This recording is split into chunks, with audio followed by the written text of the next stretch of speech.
Shoulder उतरण्याचे हे एक कारण असू शकतं, ते कोणतं ते मी तुम्हाला आता सांगते. तर बघा, आपल्याला ज्यावेळेस आपण डीप नेक बनवतो, आता ह्या 32 साईजचा ब्लाऊज आहे, तर 32 साईजसाठी हा जो नेक आहे तो 11 इंच डीप आहे, म्हणजे खूप जास्त डीप आहे 32 साईजसाठी. तर खालची जी पट्टी आहे ना, फक्त 2 इंचाची पट्टी रेडी राहणार आहे. आणि जो गळा आहे तो आपला 11 इंच आहे. पूर्ण ब्लाऊजची उंची 13 इंच आहे. तर शोल्डर कशामुळे गळतं डीप नेक असल्यावर ते मी तुम्हाला सांगते.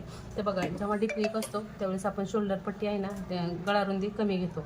ओके, तर 2.25 इंच इथं मी गळारुंदी घेतलेली आहे. आणि खालच्या साईडला आपण ब्रॉड घेतो. तर खालच्या साईडला बघा, इथं मी 3 इंच घेतलेली आहे गळारुंदी.